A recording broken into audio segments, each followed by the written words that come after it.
guys, welcome to this new episode of Rugby Chumps. Here with my fellow champion, Darragh. How you doing, mate? I'm alright, Kirby, mate. How are you doing? Oh, I'm alright. It's been a bit warmer this side, a little bit cooler today here in Cape Town. I don't know what it's like up there by you. We're starting to get a bit of sun, of course, once everyone's back to school and work and all the niceties of life. The weather picks up. Yeah, and again, we don't have Darren. Uh, unfortunately, or not fortunately, unfortunately, more fortunately, his son's birthday, so he's doing the dad thing today. So he's unfortunately not here today. Yeah, obviously, Yeah. best wishes to the son and himself. Yeah. So, let's start off with the first game, the one that's been all over social media, the South African All Blacks game. I'm gonna say rugby won that day. Um, I don't want to harp onto it too much. There was some terrible calls, but both ways. It wasn't just Yeah, the Bongi try. There was one of their tries, and there was a couple of forward passes. Then there was an incident with Sia as well. But like I said, I yeah, don't want to hop onto it too much. Let's go on the more the positive side that it was a great game of rugby in the end. I don't know what you think of that. yeah. Well, it's if not a bona fide classic, it's definitely one of the best games I've seen in a long, long time. I think it was what we wanted the World Cup final to be. In terms of it was more open, it was more expansive. Both teams came out with a set plan. South Africa probably were okay for 60 minutes, probably not high, but and New Zealand were better. But altitude kicked in, the bomb squad kicked in, these other factors kicked in, and South Africa just got the game by the scruff of the neck, like they so often do, and just were able to power through and done just enough to win the game. Almost reminded me of like the old All Black style. Kind of where they used to chip at you and stuff like that, and then that last like 10 minutes is where they used to just end the game for you, and that's kind of like what it seemed like for me watching it. You can definitely see the Tony Brown influence into the game now and everything. Yet again, the complete change of forward packs also made a huge difference. Unfortunately for Kurtley Arendse going off injured, but again, the versatility of the South African backline where Kriel was able to go to wing, Pollard to center, and Damien just moved to outside. It definitely helped out in that regards.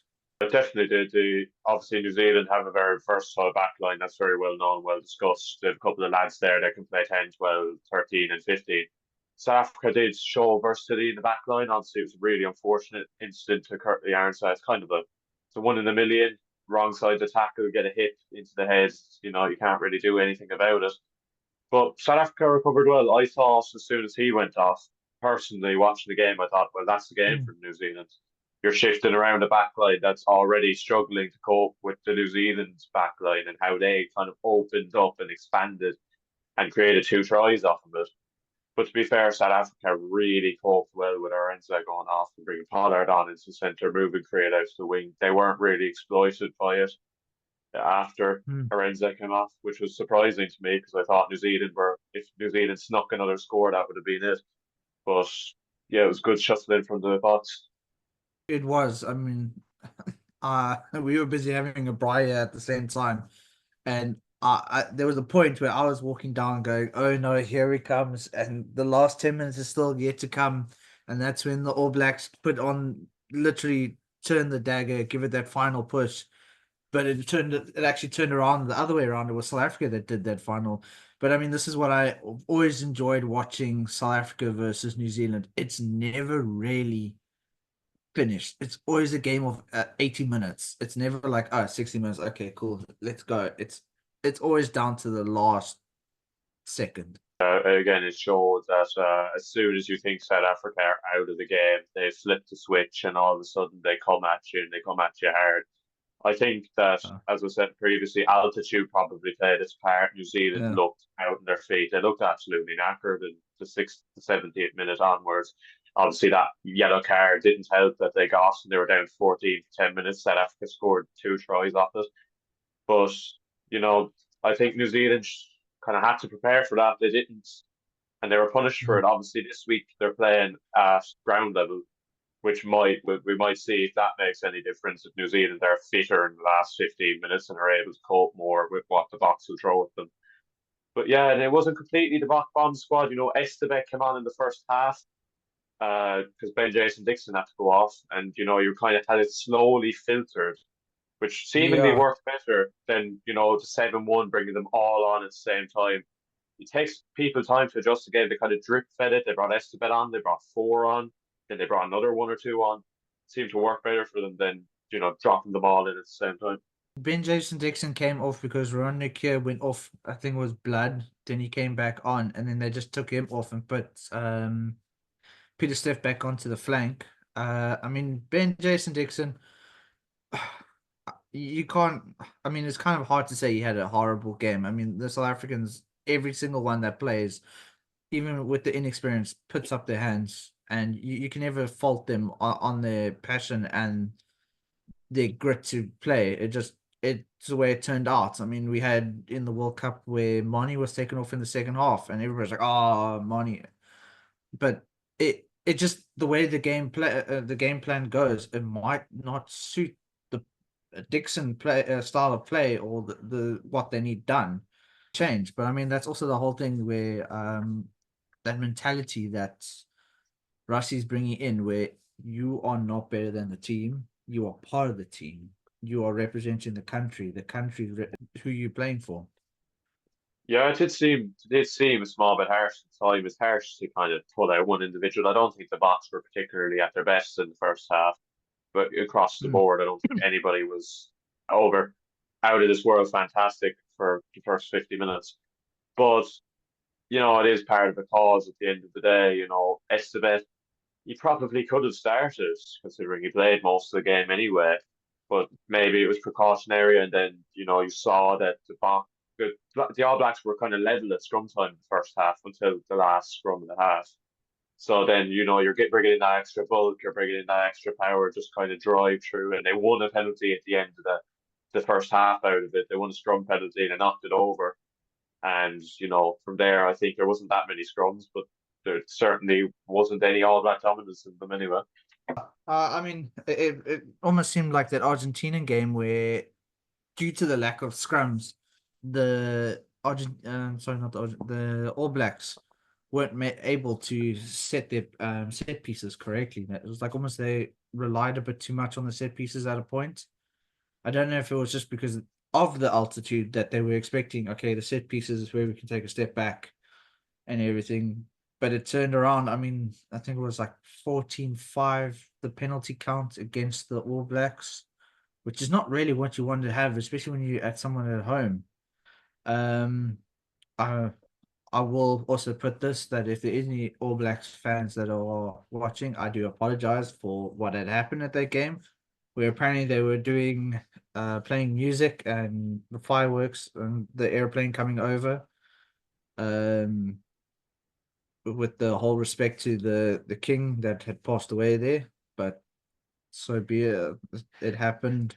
It was a good game overall. Unfortunate that the All Blacks didn't win. Good for us. They stopped the bonus points in the try sense, and but they did walk away with the losing bonus points. So at least they don't walk away completely empty-handed from the game. No, I think, well, I kind of saw the game. I saw the haka originally, and I thought, well, you know, sometimes you can look at faces and say that this is going to be a game. And you could see, especially at Sam Kane, I looked at, and there was kind of venom in his eyes and that anger and that determination.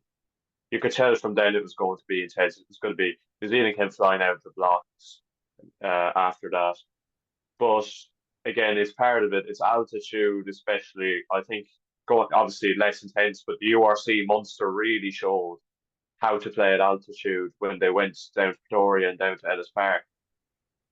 You know, you kind of can't throw everything into the first half because if you do, you're going to have fellas tired, and then all of a sudden, you know, especially against South Africa, you're going to be hit with six forwards coming on, and you're in trouble.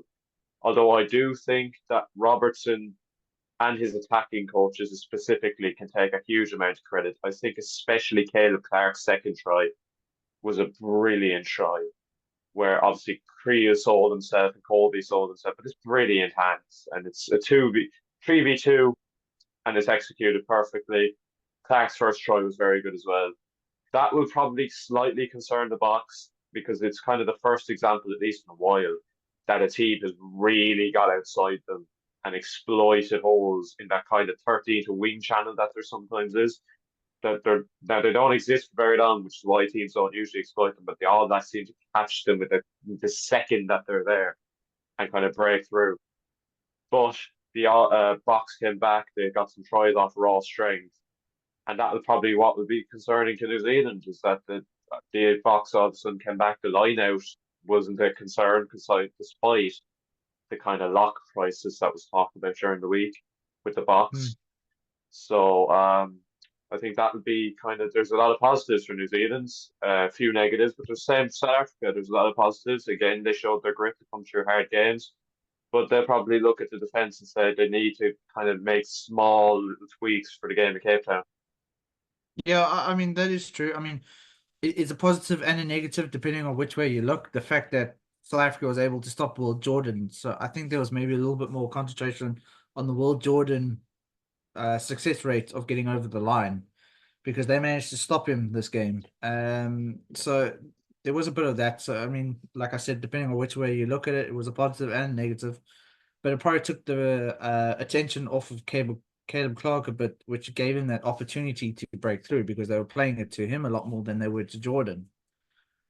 Um, whether or not that was something that they purposely planned or it was just the way it turned out, but it almost seemed like Jordan was a bit quiet in the game. He had a few moments of brilliance, but in the end, there wasn't much of Will Jordan mentioned in that game. Yeah, well, again, that as you said, that could have easily been a plan to kind of get, Jordan is obviously top main threat. Clark is a very dangerous runner. We saw it. He's Yeah. electric. He's got so much pace as well. And they sent him through a few times. But Jordan, again, he kind of showed a few other skills. He was used more as a bit of, he was dropping off passes and running dummy lines. Maybe not the usual winger sort of what they usually do on the pitch, but it worked effectively because I think a lot of what South Africa would have planned during the week would have been geared towards stopping Jordan and stopping him getting those runs that he's so famous for. And they probably have to focus on that again, but they have to find a way to stop Caleb Clark as well because he did show on Saturday that he's really dangerous, especially if teams are just going to focus on Jordan in terms of the wings. Yeah, I mean, Caleb Clark almost reminds me of a Jonah Lomu that doesn't really sidestep that much, but has that raw power just to break through and push through. Uh, and he has some pace on him as well, which I think also plays in his favor when it comes to that kind of game, especially against the South Africans where you have to be physical. You can't just expect to sit back and let the game run with pure skill because South Africa is going to come with you, rush defense. They are going to hit you in a way that's going to push you back. There was quite a few times that even when the All Blacks were in the 22, they were advancing maybe 2 or 3 meters forward, but then getting pushed like 5, 6 meters back, and then having to put that grit in and try and make those gaps that open up that allowed Clark to run through. Yeah, well, I think a different part of the game that hasn't been discussed as much during the week is kind of looking at the two yellow card periods. Obviously, Afilele Fassi got a yellow card in the first half, and New Zealand got his yellow in the second half. I can't exactly remember the name off my top of my head. It'll probably come to me. But New Zealand scored a try straight after Fassi went off, first line out afterwards from the penalty. But that was it. I think actually said I might be wrong, but I think South Africa notched three in that period. Actually, kind of cut it back. But Yeah, but South Africa scored 14 unanswered points when New Zealand had the yellow card. New Zealand didn't score. New Zealand barely touched the ball. So I think that was probably maybe it's positioning. Obviously, if the box had got a yellow in the front row, it might have been a bit different. But again, New Zealand couldn't exploit it because the box slowed the game down. They kicked for touch, not for territory. They just slowed it down, killed the game off while he was off, forced New Zealand into back and forth and kicking duels. It was between the Barretts and sort of Mm. Feinberg and Gamazulu and the wingers, and they just managed it better. Maybe that's probably down to experience. There's a lot of new faces in that All Black side that weren't there 3 or 4 years ago. And I'm going to get on to a few of them. I want to give a special mention, especially to Ethan Blackadder in the first half, who seemingly hit everything that moved. He was exceptional for the All Blacks, I thought. No, I But definitely agree.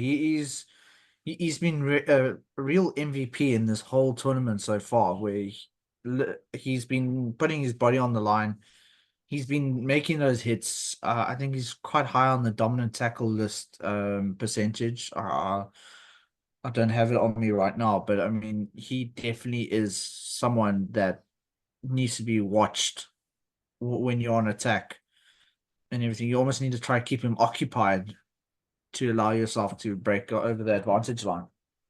yeah, well, again, it's it's the perfect measurement. It's against the box back row, which is probably up there with, I'd say, France, Ireland, and the box at the top three best back rows in the world. And you kind of swap between whoever's first and third. Great measurement of him, and I thought he was fantastic. I thought, again, he hit everything. I think he won a turnover. He was just brilliant, especially with a fellow with so few caps. He really showed what he can do. Tuputai, sorry, I can't pronounce his second name. In the second row was brilliant as well. I thought he won a turnover. He, yeah, made sure the New Zealand lineout was functioning. I know it was a weekend box second row, but still things can go wrong at lineouts regardless of who's in the opposition second row. He managed that very well. He made some very good carries. I thought he was another man who really kind of showed what he has in his locker. No, that's a very good point. I mean, our lineouts again went 100%. I don't know if that's just the lack of experience because of the injuries that we've had, or if it's just a lack of confidence at the moment because we're almost holding back because we don't want to get injured. But there has been some serious hands putting up, especially after that first loss that they had in the first week. They definitely had a great turnaround period. They played against the Pumas wonderfully at Eden Park. And then coming to Ellis Park was a completely different game setup, but it was a real true grit game all the way through. And I mean, I said to a few people, I said, we take the referee out of the whole equation because there's going to be complaints either way. We just leave him out the equation. It was a great game of rugby. It was a game played of absolute respect between two top nations in the championship that they literally put their body on the line. I mean, Sia's face looks like he's got a second head the way that swellings come up. Um, like we said, Curtly Orange and everything, but in the end, I will have to say that game was probably the game of the weekend. Oh yeah, definitely. It was obviously very different conditions to the Argentina game, which we'll get onto, which was rain trodden, which was attritional. It was perfect Mm. weather for rugby and perfect weather for the tens. I thought Feinberg and Gamazulu, it's the biggest test of his career so far. And Jesus Christ, he's so young and he's producing stuff like that. He kicked a 60 odd meter penalty in the first half. And he made a few mistakes, didn't Yeah. bother him. Every time he made a mistake, he picked his head back up, he went again. That's, the maturity he showed against the All Blacks, which is for South Africans, it's the biggest game at Ellis Park, especially, which is the venue in South Africa. Yeah. Just exceptional from him. I mean, we could carry on with this game for hours and hours and days on end. I think we need to move over to the next game. Like you said, the Yeah. torrential downpour of rain. I mean, that's what three, oh, one, two, three, five of the six games that have been played that have literally been played in rain this whole championship. Uh, the part that I did watch, like I said, because it was midnight here, I tried to stay awake. I literally fell asleep. It looked like that first half, Argentina was definitely pushing through, and again, because it was such a wet game, it's one of those games that not much actually happens. It you have to literally grab onto the points that you get at the time. Yeah, I thought that the main points coming out of that game is Australia looked a lot more mature. They looked like a lot. more of a matured side than they did against the Box. You know, they played the conditions exceptionally well. They kicked it long. They kicked it. Now, Juan Cruz Malia, the Argentine fullback, was exceptional. He caught pretty much everything. So that wasn't really the point. But the point was they kicked it long. They kicked it to difficult areas. They kicked it to areas you could only kick back. And, in conditions like that, it's hard to pick up a ball when you're running and kick it. It's a lot harder than it looks. So they kind of played the conditions, especially in the second half. I think Schmidt must have really got a good team talk into them. Obviously, there's big controversy towards the end of the game. I won't get into where they said that the game would restart after Donaldson's final kick, but it didn't. I also thought that was a bit of a dodgy penalty, but alas, we kind of move on from that. I thought that Australia's defence, which I kind of praised after the Box game, was really good. Argentina couldn't get more than three or four carries at a time, really. Although a lot of that has to do with rain, they still just couldn't get momentum. Australia were killing it. They were winning turnovers. They were forcing knock-ons. I think Australia played the game that small bit smarter than Argentina did, which is why they probably won it in the end. I mean, while watching the South African versus Australian games, I thought Valentini was maybe a bit overrated, but this game, he definitely put up his hand. From what I saw on the stats side, he definitely made sure his name was there, not just only scoring a try, but just breaking through, making those tackles, going for the turnovers. Um, he was a completely different player this weekend, which is probably what they also need is those guys that do have those names that the commentators like to say actually put their hand up and say, you know what, I'm in the team. I need to do my part. And this weekend, it looked like he actually had done his part. Yeah, well, I personally wrote down that I'd have given nearly a joint man a match, Rob Valentini and Len Ikitau, who's another man that was disregarded by Eddie Jones for whatever reason. He was Yeah. brilliant again. Extremely hard to play as a centre in a rainy game. You're not going to see much of the ball, and you're expected to do all the defensive work you're usually meant to do. But he was brilliant. He made some really good carries. He gave a lot of distribution out to the Australian backs, which again is a really difficult thing. It was probably the worst weather you can play in as a back. But I thought that he was exceptional. Valentini really showed that if Schmidt is to put the Wallabies up to a level where they're not getting hit by 70 points by the Lions next year, which could happen, he's going to be a part of it. They need someone like him to kind of cancel out your Jack Morgans and your Josh Van der Fleers. So yeah, I thought Ekata was brilliant, and And I thought yeah. Valentini was brilliant.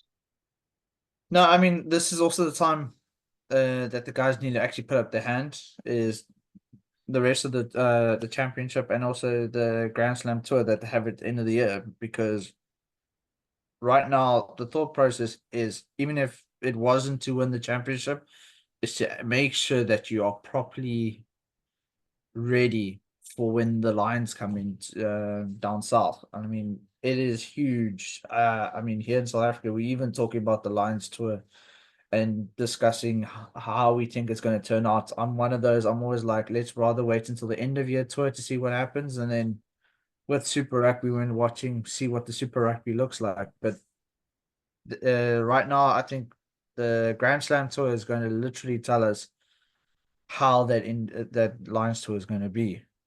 But we must also congratulate Kirby on a fantastic career, 110 caps. Finally calling it quits, which I don't know why he's calling it quits now, and not at the end of the tournament. Unless I think that was his home ground. That's the only That other was reason I his can that think was of. his hometown. I think he wanted to end on his hometown, his home pitch, which was what I think Yeah, was it. I mean, someone to play in 4 World Cups, in one of those World Cups, He's a two-time World Cup unfortunately, semi-finalist at the end of the day. yeah, yeah. So I mean, at least he's got some silverware to walk off with, on the world stage. He's been one of those guys that has always put up his hand no matter what in any game. Always dedicating or not dedicating, encouraging his players to step up, dedicating his body by putting it on the line. It's going to be sad to watch a legend like that go away, and walk away. Whether or not they keep him in the system is another story. but we'll have to see. Yes, he was the last sort of remnants from the Argentina teams of old that weren't in the rugby championship and would get their tours, would get their tier one games from the November tours. And if the odd time a France might travel down to Argentina, that's where they'd get their tours. And he was part of that Mm. generation that, he wasn't in the 2007 squad, but he was part of that kind of in and around the squad that, put Argentina on that pedestal where they beat Ireland, they beat France, they beat Scotland in the quarterfinals, they made the semi-finals, they finished third. And then the side that backed it up in 2011 by beating Scotland in the pools and getting out of the pools again, which got them in the Yeah, rugby championship. He was kind of one of the that was inspirational to a lot of Argentinians because that's the major turning point of how Argentina went to a tier one nation was 2007 and then 2011 when they backed it up. And obviously yeah, he was the main hooker in 2015 when again they broke my heart. They dismantled Ireland in the quarterfinals. They actually nearly beat the All Blacks in that pool stage as well.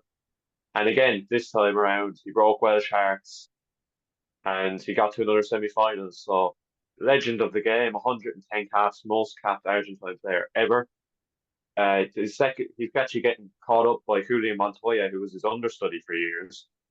But yeah. absolute legends.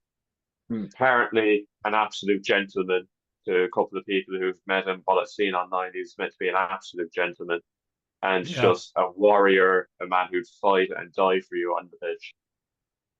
No, I mean, it's always sad when you see a guy with that amount of caps, that kind of pedigree, and everything like that.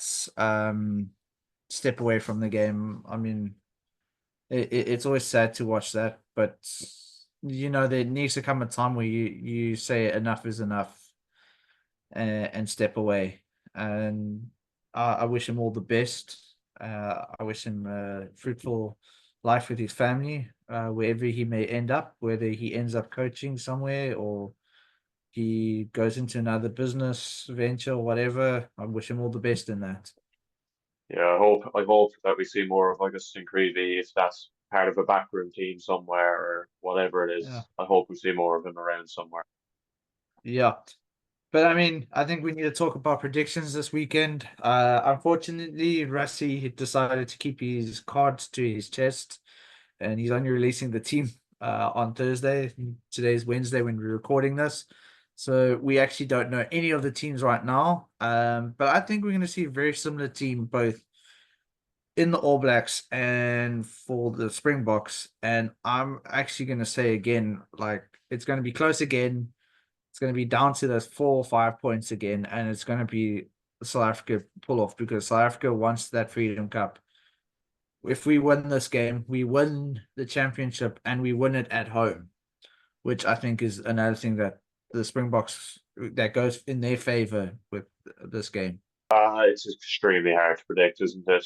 There's one or two Yeah, factors. And last game, there's a couple of points. You could give a couple of points to New Zealand with the Jordy Barrett intercept, but then you could probably give a couple of points to South Africa based on the altitude effect, which there isn't this weekend. It's going to be extremely close. I mean, it's level grounds. There's no kind of marks. There's no altitude. I think New Zealand have the right cards, whether they play them. If New Zealand can just go 80 minutes, they're going to have to give it for 80. They didn't give it for 80. That's why they lost. If they give everything for 80, they can do it. But I think the box will tire them out another way. Whether it's the bomb squad, whatever it is, I think the box will just be able to tire them out enough where they slightly drop it towards the end and South Africa can raise it. I think South Africa by 4.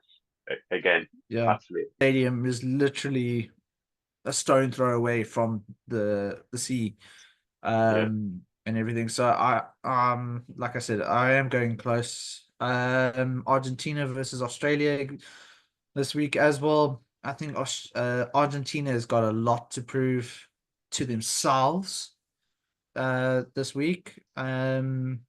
I don't know what the weather is going to do there right now, so that's also another probably a factor. But I think Argentina is probably going to do a lot more this weekend. I'm actually going to say Argentina is going to win this weekend coming, and it's probably going to be a close one. It's going to be within a try that's going to separate them, which is going to make it like a great weekend of rugby where it's literally can swing either way, 1-for-1 in the whole way through until one person decides to stop it.